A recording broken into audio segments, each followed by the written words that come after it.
Yeah, hello from my side. I will start with a really short intro about Ars Electronica and then give you more insights into the current plans of the archive and the developments for the next years. So it all started with the first festival in 1979, and you see a few impressions of the first festival years on the slide. With time, more departments came into being, and they all still exist. And also, the Ars Electronica Archive is currently situated in the festival department. It has connections to all of them. In 1996, the Ars Electronica Center was opened, and with it, Ars Electronica got a year-round home base. On the pictures, you see some of the first installations, where also the Ars Electronica Future Lab was involved a lot in producing them, and the Future Lab was also founded in the same year as the center. The new center you also see on the slide in the middle on the left, opened 2009 at the same place as the old one, and around that time the archive project got moment, and they started to digitize a lot, to collect a lot, and 2 rooms of the center were assigned to the archive. And you see this on the next slide. Here you have a picture of one of the 2 rooms. The content you see here also in the picture and we see in the physical archive can be divided into 2 parts. The big part are the pre-submissions. So before the online submission database was built, everything was sent, and that's what you see in the boxes in the picture.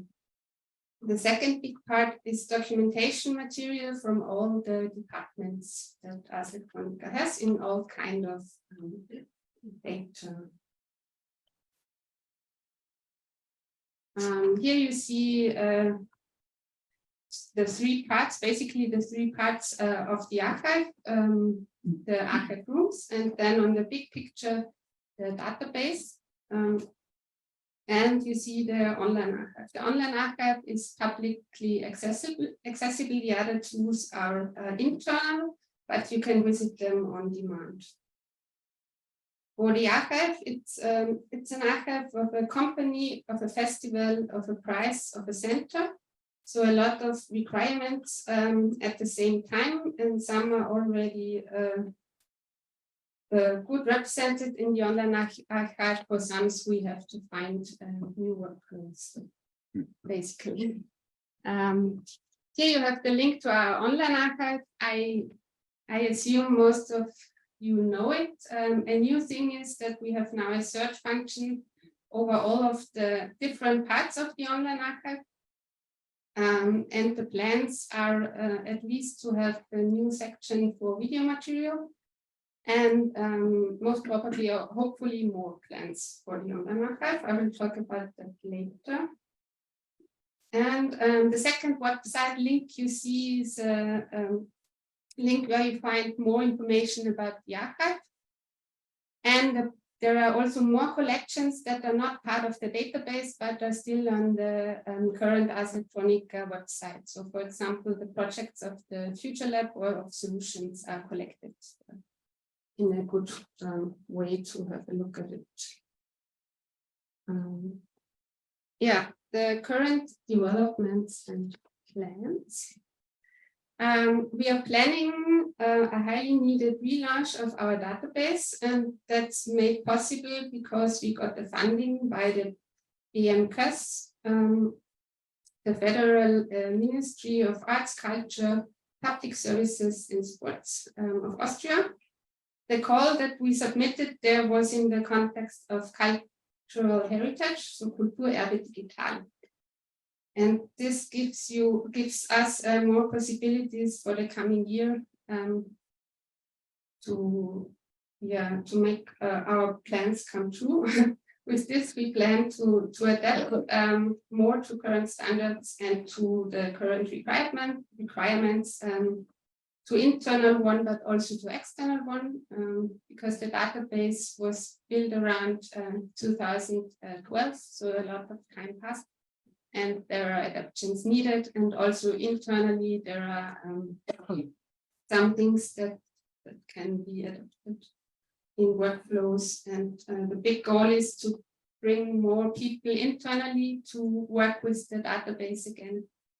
And on the other side, the online archive should be more connectable to others. So as you will hear later today from other organizers of the summit about connecting archives projects, and we hope that we can make the groundwork with this project to also be able to connect here with the others, and to also connect to platforms like Kulturpool and Europeana. So Kulturpool is the an Austrian platform. Europeana, I think you know. So my last slide. I'm ending with a few notes to a previous project. We finally brought back all the festival websites, so all the festival websites, and make them accessible again. You also find the link here. It's from this second archive page, and I invite you to have a look at it. It's really nice to browse through the years. Also, there is a search function where you can search for this. And finally, from the previous festivals to the current festival, it will happen from 6th to 10th September in Linz. The title is Who Owns the Truth? And hope to see you there soon in September. Thanks a lot. Thank you.